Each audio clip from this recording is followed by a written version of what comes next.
Hello दोस्तों, विद्यानिर्भर class सभी का स्वागत है। आज हम क्लास 10th के इम्पोर्टेंट चैप्टर यानी कि सभी चैप्टर के फार्मूला का आज हम अध्ययन करने वाले हैं, यानी कि मैथ वाला फार्मूला का अध्ययन करने वाले हैं।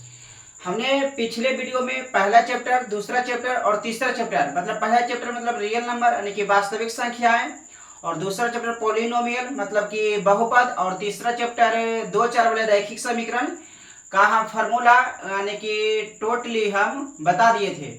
आज हम क्लास 10th के यानी कि क्लास 10th के यानी कि चौथा चैप्टर, पांचवा चैप्टर और छठा चैप्टर और 7 चैप्टर का आज हम अध्ययन करने वाले हैं। यानी कि जितना फार्मूला क्लास 10th में यानी कि सवाल को सॉल्व करने में यूज हुआ है, उसी का हम आज अध्ययन करने वाले हैं। यानी कि जो यूजलेस फार्मूला रहेगा उसको हम नहीं बताएंगे, यानी कि जो जो यानी कि आवश्यकता के अनुसार फार्मूला बताया जा रहा है, यानी कि टोटली बताया जा रहा है जो सवाल में यूज हुआ है फार्मूला।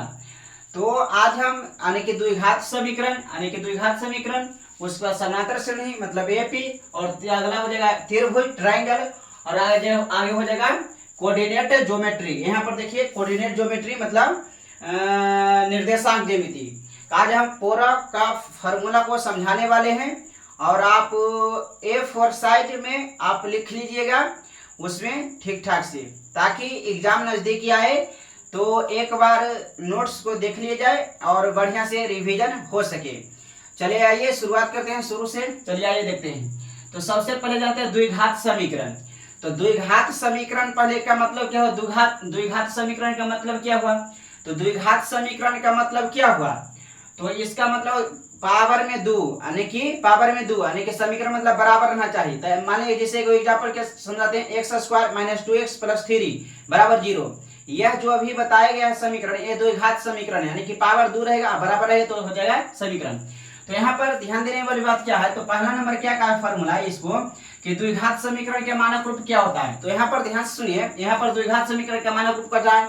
तो A X square plus B X plus C बराबर हो जाएगा 0। तो द्विघात समीकरण का हो गया मानक रूप A X square plus B X plus C बराबर हो गया 0। उसके बाद क्या कहा है? और त्रिघात बहुपद का हम बता देते हैं। त्रिघात बहुपद का मानक रूप क्या हो गया? तो यहाँ पर त्रिघात बहुपद का मानक रूप बताना है। त्रिघात बहुपद तो A X cube plus B X square plus C X plus D बराबर 0। तो ये हो जाएगा त्रिघात बहुपद के मानक रूप। एक घाती बहुपद के मानक रूप क्या हो जाएगा? तो ए एक्स प्लस बी बराबर 0। तो एक घाती बहुपद के मानक रूप हो गया। तो एक घाती, द्विघाती, त्रिघाती बहुपद के मानक रूप क्लियर है। उसके बाद आगे जानते हैं। तो यहाँ पर हो गया डी बराबर बी स्क्वायर माइनस 4ac। तो डी बराबर बी स्क्वायर माइनस 4ac हो गया। तो यहाँ पर डी बराबर B square minus 4ac, D बराबर फॉर्मूला क्या होता है?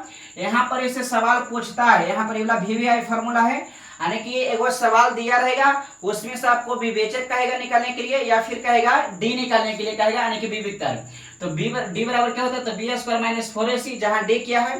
तो जहां डी है जो विवेचक है या फिर विवेक्तर है।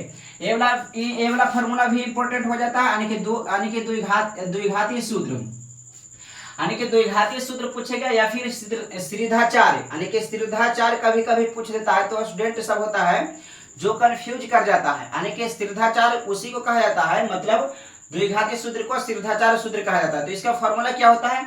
तो x बराबर minus B plus minus root and D बटा 2a हो जाता है। इसका दो को मान निकलेगा, एक बार प्लस में लेना है यानी कि minus B plus root and D बटा 2a लेना है, एक बार लेना है माइनस बी, उसके बाद माइनस रूट एन डी बटा 2a लेना है।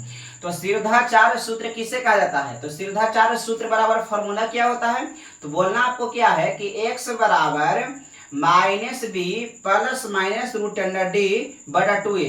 तो ये वाला हो गया जो सीधाचार फॉर्मूला का सूत्र हो गया। उसके बाद आगे यहाँ पर इसको समझने का प्रयास करते हैं। इससे भी ऑब्जेक्टिव में पूछते रहता है बार बार, इसको ऑब्जेक्टिव में डालता है ये वाला सूत्र। ये वाला हो गया जो सब्जेक्टिव लगी इंपॉर्टेंट सूत्र हो गया, 2 नंबर वाला पूछेगा। उसके बाद ये वाला भी हो गया जो डी बराबर बी स्क्वायर माइनस 4ac, ये वाला भी 2 नंबर लगी इंपॉर्टेंट है। उसके बाद ये मानक रूप वाला हो जाएगा जो ऑब्जेक्टिव में पूछेगा। उसके बाद आगे देखते हैं। उसके बाद आगे हो जाएगा तो केस नंबर फर्स्ट में क्या हो जाएगा? जब d बराबर 0, इसमें से 3 केस चलेगा। तो 3 केस कौन कौन चलेगा? केस मतलब स्थिति होता है। तो केस 3 केस कौन कौन चलेगा? तो पहला हो जाएगा जब d के मान 0 के बराबर हो जाएगा। इसको हिसाब द्वारा समझाया जा सकता है, लेकिन बड़ा हो जाएगा वीडियो, तो इसलिए हम इसी समझा देते हैं। तो d बराबर जब d के मान 0 के बराबर होगा, तो जब d के मान 0 के बराबर होगा तो मूल हो जाएगा, तब मूल क्या होगा, तो मूल वास्तविक और समान हो जाएगा। मूल क्या हो जाएगा, वास्तविक और समान। यानी कि जब d के मान 0 के बराबर आ जाएगा तो मूल हो जाएगा जो वास्तविक और समान। d बराबर 0 मतलब क्या होगा, यानी कि बी स्क्वायर माइनस 4ac बराबर 0 हो जाएगा। बी स्क्वायर माइनस 4ac बराबर 0 हो जाएगा। मतलब कि d बराबर फॉर्मूला लगाए यहाँ पर कि d के मान हो जाएगा को कि बी स्क्वायर माइनस 4ac, तो बी स्क्वायर माइनस 4ac बराबर 0 हो जाएगा। तो क्या हो जाएगा, मूल वास्तविक और समान हो जाएगा। ये वाला पूछते रहता है ऑब्जेक्टिव में, इसको याद कर लीजिएगा बढ़िया से। उसके बाद अगला केस नंबर 2 में क्या होगा, तो केस नंबर सेकंड में अब डी के मान हो गया बड़ा, 0 से हो गया बड़ा, यानी कि डी के मान है जो 0 से बड़ा हो गया, तो क्या हो जाएगा मूल, तो यानी कि बी स्क्वायर माइनस 4, ई वाला कहो चाहे ई वाला कहो, दोनों है बात बराबर है, ई वाला कहो चाहे ई वाला कहो, यानी कि B square minus 4ac is greater than 0, यानी कि डी के मान हो गया बड़ा, केकरा से बड़ा हो गया, तो 0 से हो गया, डी के मान हो गया तो 0 से बड़ा हो गया, तो मूल कैसा होगा, तो मूल वास्तविक और असमान हो गया। देखिए 0 के यहाँ पर हो 0 से हो गया बड़ा, तो जैसे 0 से हो जाएगा बड़ा तो मूल हो जाएगा जो वास्तविक और असमान हो जाएगा, ताकि डी के मान है जो 0 से हो गया बड़ा तो वास्तविक और असमान हो जाएगा। उसके बाद केस नंबर 3 में क्या होता है कि डी के मान 0 से हो जाएगा छोटा, तो डी के मान जब 0 से छोटा हो जाएगा यानी कि B square minus 4ac is less than हो जाएगा 0, तो हो जाएगा इसका तब मूल क्या होगा, तो अवास्तविक होंगे, अवास्तविक मतलब बराबर नहीं। तो यहाँ पर 3 केस चला। तो केस नंबर 1 में क्या था, यानी कि सुनिएगा, ध्यान लगे, फोकस करके ध्यान आगे समझिएगा। तो केस नंबर 1 में क्या था, जब d के मान 0 के बराबर हो, तो जब d के मान 0 के बराबर हो इसका मतलब क्या होगा, यानी कि बी स्क्वायर माइनस 4ac बराबर 0, बी स्क्वायर माइनस 4ac बराबर 0, तो मूल क्या होगा, तो मूल वास्तविक और समान होगा। दूसरा केस में क्या था, तो दूसरे केस में था जी कि जब d के मान 0 से बड़ा हो जाएगा, तो d के मान हो गया बड़ा केकरा से, तो 0 से हो गया बड़ा, तो इसका मूल हो जाएगा जो पहले कर देते हैं B square minus 4ac is greater than मतलब बड़ा हो गया 0 से, तो इसका मूल क्या हुआ, तो हो जाएगा मूल वास्तविक और असमान हो जाएगा, मूल हो जाएगा वास्तविक और समान। केस नंबर 3 में क्या था, तो जब d के मान 0 से छोटा हो जाए तो इस ऐसे में हो जाएगा मूल हो जाएगा जो वास्तविकों नहीं रहेगा ने समान रहेगा, मतलब असमान, मतलब कि असमान हो जाएगा, मतलब कि बराबर नहीं। तो ये वाला ऑब्जेक्टिव के दृष्टिकोण से इंपॉर्टेंट होता है। और ये वाला क्या यहाँ पर लिख दिया गया है, तो ये चैप्टर जो 3 था 2 चर वाला रैखिक समीकरण, उसका एक फॉर्मूला छूट गया था, उसी को यहाँ पर हम नोट डाउन कर दिए हैं। तो वर्ग गुणन विधि याद करने का सूत्र होता है। देखिए दोस्तों यहाँ पर एक और बात ऐड करना चाहते हैं, मतलब कुछ कि 2 चर वाले रैखिक समीकरण, कि 2 चर वाले रैखिक समीकरण को 4 विधि से सॉल्व किया जा सकता है। 2 चर वाले रैखिक समीकरण को 4 विधि से सॉल्व किया जा सकता है। पहला हो गया प्रतिस्थापन विधि, दूसरा हो गया वर्ग गुणन विधि, तीसरा हो गया विलोपन विधि, चौथा हो गया ग्राफीय विधि। यानी कि 2 चर वाले रैखिक समीकरण, यानी कि 2 चर वाले रैखिक समीकरण को 4 विधि से सॉल्व किया जा सकता है, जिसमें से ग्राफीय विधि होता है जो इंपॉर्टेंट होता है, उससे एग्जाम में 5 नंबर का फिक्स रहता है, यानी कि पूछवे करता है, हर साल पूछवे करता है, यानी कि 5 नंबर वाला फिक्स है। उसके बाद वर्ग गुणन, विलोपन और प्रतिस्थापन, तीनों में से कौन है वो 2 नंबर वाला पूछेगा, यहाँ से फिक्स भी है, यानी कि कौन 2 नंबर डालेगा, 2 नंबर पे डालेगा, और तो फिक्स है 5 नंबर वाला की ग्राफ वाला 5 नंबर से अवे करता है। चलिए दोस्तों, तो ये वाला चौथा चैप्टर वाला फॉर्मूला कंप्लीट हो गया है। आप इसे अच्छी तरह से नोट डाउन कर लीजिएगा, और कॉपी पर नोट डाउन करेंगे तो अच्छी बात है। अगर जो आप A4 साइज में नोट डाउन कर लीजिएगा ठीक ठाक से तो और बढ़िया बात हो जाएगा। तो A4 साइज में यानी कि आपको नोट डाउन करना है, जैसे हम नोट डाउन यहाँ पर किए हैं वैसा ही आप लोगों को नोट डाउन करके आना है, घर से यहाँ पर नोट डाउन कर लेना है बढ़िया से। उसको चलते हैं यानी कि अगला चैप्टर की ओर चलते हैं, यानी कि 5वां चैप्टर में है यानी कि समानांतर श्रेणी। समानांतर श्रेणी मतलब यानी कि जेकर समानांतर श्रेणी मतलब क्या होता है, तो समानांतर श्रेणी का मतलब होता है यानी कि जिससे कि पता चलता है, जैसे कि हो गया 2 4 6 8 मतलब कॉमन डिफरेंस, यानी कि कॉमन डिफरेंस का मतलब क्या हो गया, मतलब कि पता चलना चाहिए। जैसे कि इसको यहाँ पर हम एग्जाम्पल बताएंगे तो फिर ज़्यादा देर हो जाएगा, इसलिए इसके लिए स्पेशल वीडियो बनाया जाएगा। यहाँ पर देखिए, तो समानांतर श्रेणी को शॉर्ट में एपी कहा जाता है, इसे समानांतर श्रेणी को इंग्लिश में कहा जाता है अरिथमेटिक प्रोग्रेशन। तो अरिथमेटिक एगो होता है जीपी, यानी कि ज्योमेट्रिक प्रोग्रेशन होता है जो 11 में पढ़े थे, यहाँ पर है अरिथमेटिक प्रोग्रेशन मतलब एपी, तो इसे शॉर्ट में एपी भी कहा जाता है, यानी कि समानांतर श्रेणी को शॉर्ट में एपी भी कहा जाता है, शॉर्ट में एपी। तो एपी क्या है, तो एपी यहाँ पर समझिए पहले, यहाँ पर हो गया एनवा पद। यहाँ पर विद्यार्थी सब कंफ्यूज हो जाता है कि एनवा पद, जब सवाल में पूछा कि एनवा पद ज्ञात कीजिए तो वो कंफ्यूज हो जाता है। तो कंफ्यूज होना नहीं है, यहाँ पर देखना है कि एनवा पद बराबर क्या होता है। तो एनवा पद का मतलब क्या होता है, एनवा पद का मतलब होता है एन। एनवा पद का मतलब क्या होता है दोस्तों, एन होता है एनवा पद का मतलब। तो एन बराबर फॉर्मूला क्या हो जाता है, तो एन बराबर फॉर्मूला हो जाता है A plus N minus one into D. तो A plus N minus one into D होता है जो एनवा पद का फॉर्मूला बताया गया है। उसके बाद अगला देखते हैं फॉर्मूला हो जाता है तो एस एन होता है। तो एस एन बराबर सूत्र क्या होता है, तो एस एन बराबर सूत्र होता है एस एन बराबर होता है एन बटा 2 इंटू 2a प्लस एन माइनस 1 इंटू डी। तो एस एन बराबर फॉर्मूला हो गया। एक फॉर्मूला और होता है एस एन बराबर होता है ए प्लस ए एन। तो ए प्लस ए एन बराबर ये वाला फॉर्मूला आपको क्या भी यूज करना है, यानी कि एस एन बराबर ए प्लस ए एन आपको ये वाला फॉर्मूला कब यूज करना है, जब पहला पद और अंतिमा पद आपको दिया रहेगा तो आपको ये वाला यूज कर देना है। कौन वाला यूज करना है, एस एन बराबर ए plus A N. S N बराबर ए प्लस ए एन आपको यूज करना है। एस एन बराबर ए प्लस ए एन, सॉरी मतलब कि एन बराबर 2 कहने के लिए भुला गए थे, सो इसके लिए सॉरी, यानी कि एन बराबर 2 into A plus A N, A plus A N. तो ये वाला कर लेना है क्लियर से। उसके बाद इसमें भी ए प्लस एन बराबर 2 into 2 A plus N minus 1 into D कर देना है। उसके बाद यहाँ पर होता है डी बराबर। तो डी बराबर क्या होता है, तो डी बराबर होता है ए2 माइनस ए1 होता है, मतलब दूसरा पद में से पहला पद घटाना है तो सार्वंतर निकल जाएगा, कॉमन डिफरेंस निकल जाएगा। फिर ए2 बराबर होगा ए1 प्लस डी हो जाएगा, मतलब ये दूसरा पद निकालने के लिए फॉर्मूला हो गया। यहाँ पर जो एस एन है, ए एन है, एनवा पद है, उसके बाद डी है, ये सब क्या है, तो सबसे पहले जान लेते हैं। तो डी से हो गया सार्वंतर, डी से हो गया सार्वंतर, ए1 मतलब हो गया पहला पद, ए1 मतलब हो गया पहला पद, ए2 मतलब हो गया दूसरा पद, ए3 मतलब हो गया तीसरा पद। उसके बाद एस एन बराबर हो जाता है पदों का योगफल। एस एन बराबर क्या होता है दोस्तों, तो एस एन बराबर होता है पदों का योगफल। यहाँ पर नहीं नोट डाउन किया गया है, इसलिए यहाँ पर हम नोट डाउन कर देते हैं कि एस एन बराबर हो जाएगा यानी कि पदों का योगफल। तो पदों का योगफल हो जाएगा जो एस एन बराबर, तो एस एन बराबर हो जाएगा जो पदों का योगफल हो जाएगा। एस एन बराबर क्या हो जाएगा, पदों का योगफल। एन बराबर क्या हो जाएगा, तो पद की संख्या, एन बराबर हो जाएगा पद की संख्या, और एस एन बराबर हो जाएगा जो पदों का योगफल हो जाएगा।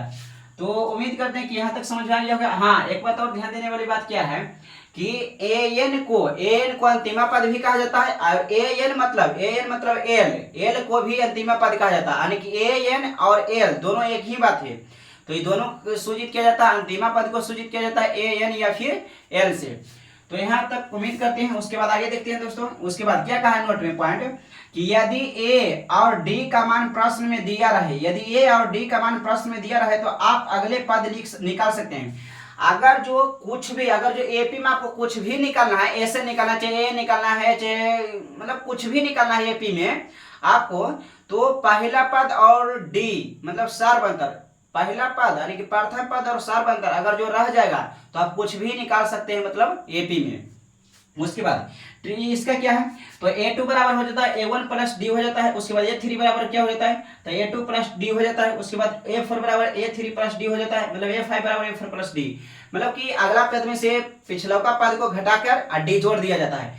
ए वाला जो हो गया वो अगला पद लिखे का फॉर्मूला हो गया। अगला पद लिखे का फॉर्मूला क्या हो गया जो आप जानिए। तो इसी के साथ पांचवा चैप्टर वाला फॉर्मूला भी एंड होता है, यानी कि कंप्लीटली एंड होता है। उसके बाद अगले चैप्टर की ओर बढ़ते हैं। उसके बाद अगला चैप्टर का नाम क्या है, तो अगला चैप्टर का नाम है ट्रायंगल, यानी कि त्रिभुज है। अगला चैप्टर का नाम है त्रिभुज वाला है। तो ये समझ तो क्लियर हो गया, उम्मीद करते होंगे समझ में आया होगा आप लोगों को। उसके बाद देखते हैं अगला, तो क्या कहा है ट्रायंगल वाला कि जब ए त्रिभुज ए बी सी में BC समानांतर है DE के, अगर जो ऐसे रह जाएगा तो ये हो गया समानांतर की चिन्ह हो गया, इस समानांतर की चिन्ह ऐसे हो गया जो समानांतर की चिन्ह।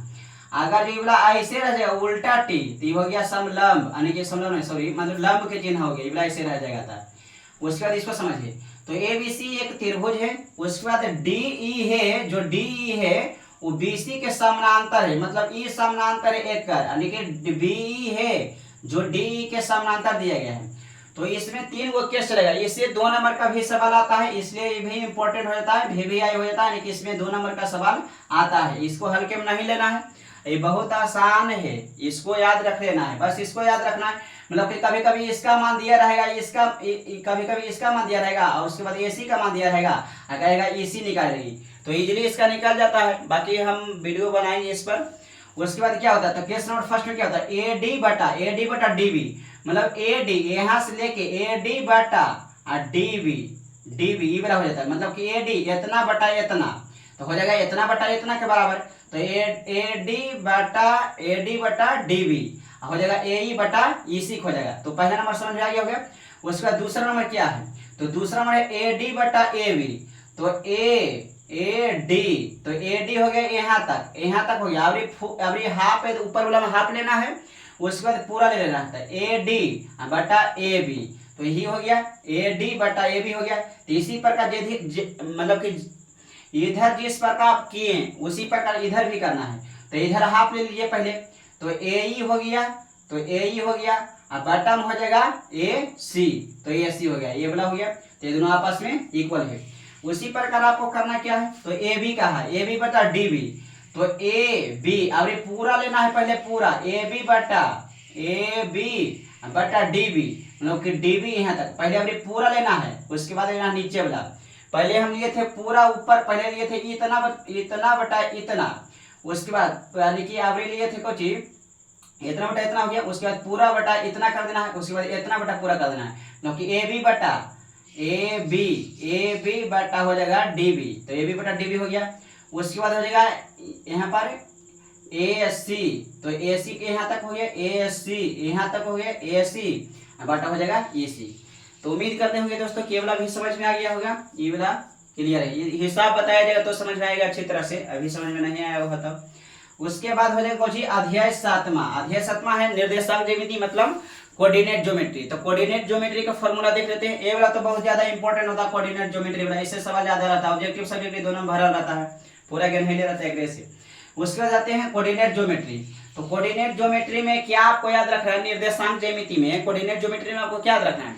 तो सबसे पहले इसमें जान लीजिए कि निर्देशांक ज्यामिति, तो इसमें एक्स अक्ष से दूरी को ध्यान से सुनिएगा, फोकस करके बढ़िया से सुनिएगा, ध्यान लगा के फोकस, यानी कि एक्स अक्ष से दूरी को बाई निर्देशांक कहा जाता है, तथा बाई अक्ष से दूरी को तो एक्स निर्देशांक कहा जाता है। ये वाला पार्ट 1 क्लियर हो गया, नोट नंबर पहला।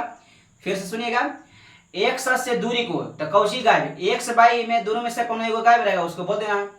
एक्स अक्ष से दूरी को क्या कहा जाता है, एक्स अक्ष से दूरी क्या कहा जाता है, तो बाई निर्देशांक।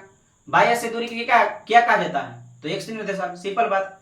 उसके बाद एक बात ध्यान दीजिएगा कि जब भी आपको निर्देशांक लिखा रहेगा, यानी कि जब भी आपको निर्देशांक लिखना रहे तो एक्स वाला को पहले लिखा जाता है और बाई वाला को बाद में लिखा जाता है। फिर से सुनिएगा, जब भी आपको निर्देशांक लिखना रहे तो एक्स वाला पहले लिखाता है और बाई वाला बाद में लिखाता है, एक्स वाला पहले लिखाता है और बाई वाला बाद में लिखाता है। जिसे एक एग्जांपल देते हैं इसको याद रखने के लिए। एक बात और बताना चाहते हैं कि एक्स को कहा जाता है कोटि, एक्स को क्या कहा जाता है, सॉरी, एक्स को कहा जाता है भुज, एक्स को क्या कहा जाता है, एक्स को कहा जाता है भुज और बाई को कहा जाता है कोटि। एक्स को क्या कहा जाता है, भुज, और बाई को कहा जाता है कोटि। जिससे एग्जांपल बताते हैं, जिससे कि सबसे पहले घर में अगर जो रोटी भुजिया बनता होगा तो सबसे पहले बनता है क्या, भुजिया, तो भुजिया बनता है, तो हो गया भुजिया से हो गया भुज हो गया, और रोटी से हो गया कोटि, रोटी से हो गया कोटि। मतलब ABCD में एक्स पहले आता है, तो उसी प्रकार यानी कि भुजिया रोटी, भुजिया पहले बनता है, रोटी बाद में बनता है, उसके बाद उसको डिवाइड करना है। ABCD में बाई बाद में आता है, ABCD में बाई बाद में आता है, तो उसके बाद रोटी बाद में पड़ता है, यानी कि रोटी से हो गया कोटि, रोटी से आपको रिलेट याद रखना है कोटि को, रोटी से कोटि, रोटी से कोटि, उसके बाद भुज से भुजिया याद रखना, भुज से भुजिया।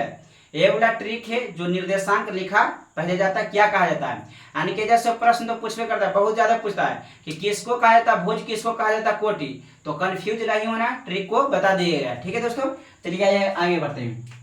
यहाँ पर जान लेते हैं चतुर्थांश होता है, जो चार चतुर्थांश होता है, यानी कि एक्स अक्ष वाई अक्ष जिसको डिवाइड करता है। यहाँ पर एक बात याद रखना है, ये एकदम परीक्षा क्वेश्चन करता है कि मूल बिंदु का निर्देशांक क्या होता है, तो मूल बिंदु का निर्देशांक हो जाता है जो 0,0 होता है। मूल बिंदु का निर्देशांक क्या होता है, 0,0, यानी कि यहाँ पर ये वाला मूल बिंदु बताया गया, ये वाला मूल बिंदु है, तो मूल बिंदु से अप मतलब ऊपर, यानी कि ऊपर जैसे हो जाएगा धनात्मक, ऊपर जाएंगे तो धनात्मक, नीचे डाउन, नीचे अप डाउन, यानी कि नीचे जाएगा जैसे नीचे जाएगा तो ये हो जाएगा ऋणात्मक, ऊपर जाएगा तो धनात्मक, नीचे आएगा तो ऋणात्मक, यानी कि बाई अक्ष है, ये वाला बाई डैश है, उसके बाद ये वाला एक्स है, ये वाला बाई एक्स डैश है। तो राइट साइड जाइएगा, राइट साइड आइएगा तो इधर धनात्मक धनात्मक, राइट साइड धनात्मक, लेफ्ट साइड ऋणात्मक, राइट साइड धनात्मक, ऊपर धनात्मक, नीचे ऋणात्मक, राइट साइड धनात्मक, लेफ्ट साइड ऋणात्मक। तो क्लियर हो गया होगा। उसके बाद पहला चतुर्थांश, तो पहला चतुर्थांश को चिन्ह को निर्धारित कैसे किया जाता है, इसको आप रटिएगा नहीं, हम बताते हैं ट्रिक है, वो बढ़िया से याद कर लेंगे। सबसे पहले इबरा जो रेखा गया है, इबरा धनात्मक के चिन्ह है, इबरा कौन सी चिन्ह है, धनात्मक वाला। तो इबरा धनात्मक वाला चिन्ह है, इबरा रेखा है जो धनात्मक वाला चिन्ह है। और उसके बाद इबला किरण है, इबला जो किरण है इबला है जो इहो धनात्मक वाला है। तो हम क्या भी बताएं कि निर्देशांक जब भी लिखा जाता है, जब भी एक्स वाला को पहले लिखा जाता है और वाई वाला को बाद में। तो इबला हो गया एक्स वाला, तो एक्स वाला इबला भी धनात्मक है, काहे कि राइट साइड है, तो इबला हो गया धनात्मक हो गया। तो एक्स वाला पहले, उसके बाद वाई वाला आपको बाद में लिखना है, तो वाई वाला भी हो गया धनात्मक। तो पहला चतुर्थांश क्लियर हो गया। उसके बाद दूसरा चतुर्थांश में क्या होगा, अभी दूसरा चतुर्थांश में चिन्ह कैसे हो गया, माइनस प्लस, जो हम समझा रहे हैं। तो सबसे पहले वो तो हो गया इबला, तो बाई एच हो गया धनात्मक वाला हो गया, बाई एच धनात्मक वाला हो गया। और जो एक सच है वो तो लेफ्ट सच चलिए अब लेफ्ट में, यहाँ से यहाँ पर रिलेट करिए कि एक सच यहाँ से इधर जाएगा, तो इधर जाएगा तो एक सच वाला तो हो जाएगा माइनस में, और माइनस में एक सच वाला होगा, बाई वाला हो गया प्लस में। अभी हम बताएं कि जब भी निर्देशांक लिखा जाता है, जब भी एक्स वाला को पहले लिखा जाता है और बाई वाला को बाद में लिखा जाता है। तो सबसे पहले एक्स वाला को लिखा जाता है, एक्स वाला हो गया माइनस में, तो एक्स वाला हो गया यहाँ पर माइनस में। उसके बाद बाई वाला हो गया प्लस में, तो बाई वाला हो गया प्लस में। इसी प्रकार तीसरा में आपको करना है, तो तीसरा में करना कुछ है कि ई वाला हो गया बाई एच, नीचे हो गया जो बाई एच हो गया, बाई डैश हो गया, तो ये तो हो जाएगा ऋणात्मक, कहा कि नीचे चल गया डाउन हो गया, तो नीचे जाएगा तो बाई एच ऋणात्मक। इधरो इहो लेफ्ट में चला आया, इहो लेफ्ट में चल गया, एक सौ लेफ्ट में चल गया, इहो नीचे चल गया, तो दोनों हो गया ऋणात्मक। तो इहो हो गया ऋणात्मक है, तो जब भी निर्देशांक लिखा जाता है, जब भी लिखा जाता है एक्स वाला को पहले बाई वाला को बाद में, तो एक्स वाला हो गया इधर ऋणात्मक, तो माइनस हो गया इसके बदले। उसके बाद इहो ऋणात्मक हो गया, तो इहो हो गया माइनस। उसके बाद इसका ई वाला चिन्ह कैसे निर्धारित होता है, इसको भी बता देते हैं। देखिए इधर वाला जो राइट साइड गया है बाई एच है, तो राइट साइड गया है बाई एच है, तो बाई एच हो गया धनात्मक, बाई एच क्या हो गया धनात्मक, सॉरी ये वाला एक सच नहीं है, ध्यान से इधर देखिए, फोकस करिए, आप देखते हैं ना एक सच, बढ़िया ध्यान से देखिए इधर। तो ई वाला हो गया एक सच हो गया, तो एक सच वाला इबला धनात्मक वाला है, और नीचे इबला घारा है, चौथा घर है, ये पहला घर इबला था, तो पहला घर में प्लस प्लस, दूसरा घर में माइनस प्लस, और तीसरा घर में माइनस माइनस, और चौथा घर में हो जाएगा कोई चीज, चौथा घर में हो जाएगा प्लस माइनस। प्लस माइनस क्यों हुआ, तो कहा कि एक्स वाला प्लस में है, और बाई वाला है माइनस में, तो इसलिए हो गया प्लस माइनस। इसको याद रखिए, इसको रटना गुनाह है, इसको रटिएगा नहीं, रटिएगा भूला जाएगा, कंफ्यूज ऐसे समझिए कॉन्सेप्ट।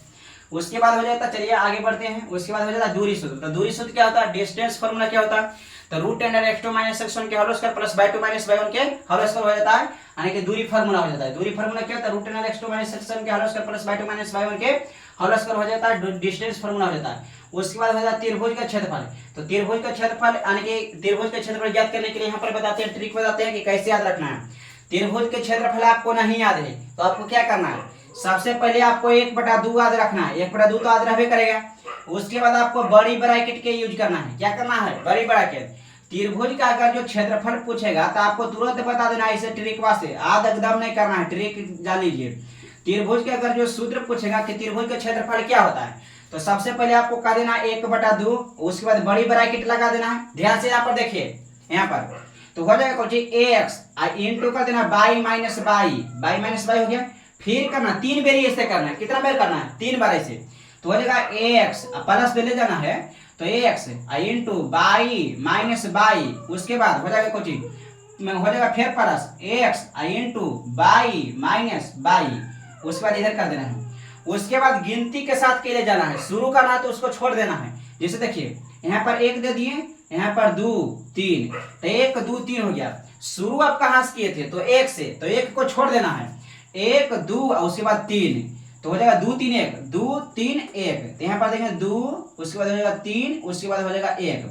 अब कहाँ से स्टार्ट किया गया था, तो 2 से, कहाँ से स्टार्ट होता है, 2 से होता है स्टार्ट, हाँ 2 3 1, तो अब 2 के छोड़ना है, तो अब 3 1 2, तो यहाँ पर 3 1 2, ये हो जाएगा कौन सी, त्रिभुज का क्षेत्रफल हो गया। ये ट्रिक से याद रख लीजिएगा। सबसे पहले आपको 1/2 याद रखना है, उसके बाद x into by minus by, x into by minus by, x into by minus by, और उसके बाद कर देना 1 2 3 2 3 1 2 3 1 3 2 1, इसको ऐसे ही क्लियर कर लेना है। तो त्रिभुज का क्षेत्रफल याद हो गया होगा दोस्तों, उम्मीद करते होंगे। उसके बाद आगे बढ़ते हैं। तो इसी प्रकार से आपको अगर जो निर्देशांक यहाँ पर कहेगा कुछ कि यहाँ पर कहेगा कुछ कि संरेख होने के शर्त, तो संरेख होने के लिए शर्त दो प्रकार से बताया जाता है कि संरेख होने के लिए शर्त संरेख। चलिए यहाँ पर पहले देख लेते हैं, उसके बाद करते हैं। तो ये वाला क्लियर हो गया। उसके बाद मध्य बिंदु का निर्देशांक, तो मध्य बिंदु के निर्देशांक का ट्रिक बताते हैं कि मध्य बिंदु का निर्देशांक क्या होता है। तो मध्य बिंदु का निर्देशांक तो आसान हो गया कि करना कुछ है कि x और x लिख देना है, प्लस दे देना है, तो दे देना है 12 x1 plus x2, x1 plus x2 बटा 2। उसके बाद हो जाएगा कुछ बाई 1 प्लस बाई 2 बटा हो जाएगा 2। तो हो गया मध्य बिंदु निर्देशांक। मध्य बिंदु का निर्देशांक क्या हो गया, तो हो जाएगा x1 प्लस x2 बटा 2 कॉमा बाई 1 प्लस बाई 2 बटा 2 हो जाएगा जो मध्य बिंदु का निर्देशांक हुआ। यहाँ पर ध्यान से देखिएगा मध्य बिंदु का निर्देशांक क्या है, यहाँ पर फोकस करिएगा। मध्य बिंदु का निर्देशांक क्लियर हो गया है। तो x1 प्लस x2 बटा 2 कॉमा बाई 1 प्लस बाई 2 बटा 2 हो जाएगा। उसके बाद आगे बताते हैं विभाजन सूत्र। तो आगे बताया जा रहा है विभाजन फॉर्मूला, ट्रिक से बताया जा रहा है विभाजन ट्रिक, यानी कि ट्रिक क्या है, तो विभाजन सूत्र का ट्रिक क्या है। तो विभाजन सूत्र का ट्रिक यहाँ पर ध्यान से याद रखना है। तो सबसे पहले आपको याद रखना है कि mx प्लस mx दे देना है, mx प्लस mx कर देना है, और नीचे में करना है m प्लस m कर देना है। उसके बाद कॉमा लगा देना है, फिर अभी करना है m by plus m by कर देना है ऐसे करके। उसको नीचे में लिखना है m1 plus m1 plus m2 कर देना है, मतलब कि कर देना है ये जो पर 1 लगा देना है, जो पर 2 लगा देना है। आप चलिए देखते हैं, ध्यान आगे यहाँ पर फोकस किया जाए, ध्यान से इधर। तो यहाँ पर लगाना है 12 21 कर देना है। तो यहाँ पर देंगे 1, तो यहाँ पर देंगे 2। अब उलट दीजिए इसको, तो हो जाएगा 2, उसके बाद हो जाएगा मतलब कि 12 21। तो यहाँ पर भी दे देंगे 12 और उसके बाद 21, और नीचे में 12 दे दे चल जाना है, यानी कि m प्लस m। तो उम्मीद करते हैं दोस्तों कि विभाजन सूत्र भी क्लियर हो गया होगा। तो विभाजन सूत्र का ट्रिक क्लियर हो गया। उसके बाद संरेख होने के लिए शर्त, तो संरेख होने के लिए त्रिभुज के क्षेत्रफल 0 लगा दीजिए, तो हो जाएगा संरेख होने के लिए शर्त। जैसे इसको समझाते हैं, यानी कि संरेख होने के लिए शर्त। तो संरेख दो प्रकार के हो जाता है। संरेख का मतलब क्या हुआ, यानी कि जैसे कीड़ा मार्कर है, तो इस पर ही वाव मार्कर ऐसे करके चढ़ जाएगा, यानी कि पूरा इसको पूरी तरह से ढक लेगा, मतलब जनाएगा नहीं नीचे वाला, पूरी तरह से हो गया संरेख, मतलब वक्रे पर स्थित रहता है, जो रेखा पहले रहता है उसी पर। तो हम बताते हैं संरेख होने के शर्त, यहाँ पर ट्रिक बताते हैं संरेख होने के लिए शर्त। तो संरेख होने के लिए शर्त, संरेख होने के लिए शर्त का ट्रिक बताया जा रहा है। संरेख होने के लिए शर्त, होने के लिए शर्त। तो संरेख होने के लिए शर्त क्या बताया जा रहा है। तो सबसे पहले आपको याद रखना x, ऐसे 3 बेरी करना है आपको। तो x into by minus by, अंदर में घेरना है बाई के, ऐसे 3 बेरी करना है प्लस करते करते। उसके बाद हो जाएगा बाई माइनस हो जाएगा बाई, फिर एक बार करना है x इंटू बाई माइनस कर देना है बाई। तो ऐसे कितने बार करना है, तो ऐसे करना है आप लोगों को 3 बार ऐसे करना है। क्या बार करना है 3, तो 1 2 3 हो गया। उसके बाद उसी प्रकार कर दो कि ये जब 1 2 3, उसके बाद 1 को छोड़ देना, अंतिम करना है। तो अभी 2 से करेंगे, 2 यहाँ पर सॉरी 2 यहाँ पर हो जाएगा 3, उसके बाद हो जाएगा 1। उसके बाद 2 से स्टार्ट किए थे, तो 2 के बाद में बोलेंगे अंतिम में, तो 3 1 2, तो 3 1 2, ये हो गया क्लियर। आप बराबर नहीं देंगे तो हो जाएगा गलती, कहा कि संरेख है, तो संरेख में बराबर आ जाता है, तो बराबर हो जाएगा 0। तो हो गया संरेख होने के लिए शर्त। तो संरेख होने के लिए शर्त भी उम्मीद करते हैं कि समझ में आ गया होगा दोस्तों। संरेख एक प्रकार से क्या होता है संरेख, मान लिया जाए कि रेखा खंड है, तो रेखा खंड का नाम ए है, अगला बी है, आप बीच में बिंदु सी है, इसी पर एक और लाइन चली गया है। तो इस संरेख होने के लिए शर्त क्या होगा, ये दूरी सूत्र से संरेख होगा। अगर जो ए बी के मान यहाँ से यहाँ तक, यानी कि ए बी यहाँ से लेके यहाँ तक आप डिस्टेंस फॉर्मूला लगाइए, तो हो जाएगा ए बी। तो ए बी बराबर अगर जो जब कर दे, ए बी बराबर अगर जो ए सी या प्लस बी सी आ गया, मतलब ए बी यहाँ से लेके यहाँ तक दूरी आपको निकालना है, तो निकल जाएगा दूरी। उसके बाद ए सी की दूरी निकालना है, इन दोनों के बीच की दूरी, उसके बाद बी सी की दूरी निकाल देना है, मतलब कि ए सी प्लस बी सी बराबर आ जाएगा ए बी आ जाएगा, तो समझ लीजिए संरेख है, अन्यथा संरेख नहीं होगा। ठीक है दोस्तों। उसके बाद तो ये तो संरेख सब क्लियर हो गया दोस्तों। देख लीजिए यहाँ पर आपको क्या करना है, तो यहाँ पर ये सब क्लियर हो गया, देख लीजिए ठीक ठाक से। बाकी आप स्क्रीन शॉट इसको कर सकते हैं, ठीक ठाक से कर लीजिए। तो आप इसमें स्क्रीन शॉट कर सकते हैं कि इस फॉर्मूला को बता दिया गया है, तो इसको स्क्रीन शॉट कर लीजिए।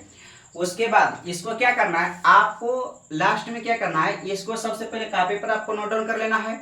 दूसरी बात क्या है, तो दूसरी बात यह है कि आप A4 साइज में, A4 साइज कापी पर इसको, A4 साइज मतलब जो फोटो कॉपी होता है उस पर एकदम हैंड राइटिंग में बढ़िया से इसको नोट डाउन कर लेना है, ताकि जब भी आप सवाल लगाएं, मतलब कि ऑब्जेक्टिव चाहे सब्जेक्टिव जब भी आप बनाएं, तो ये वाला पेपर अगर जो हाथ में रहेगा तो तुरंत निकाल के देख लीजिएगा। यानी कि फार्मूला आपको रट के याद करना नहीं है, यानी कि हिसाब अगर जो आपको फार्मूला हिसाब बनाते बनाते याद हो जाता है तो अच्छी बात है, रट कर याद करिएगा फिर भुला जाएगा। तो आपको फार्मूला याद करना है, हिसाब को बनाते बनाते आपको याद कर लेना है। ठीक है दोस्तों, तो आज भर के इतना ही रहने देते हैं। थैंक यू एवरीवन, धन्यवाद दोस्तों। Oh no.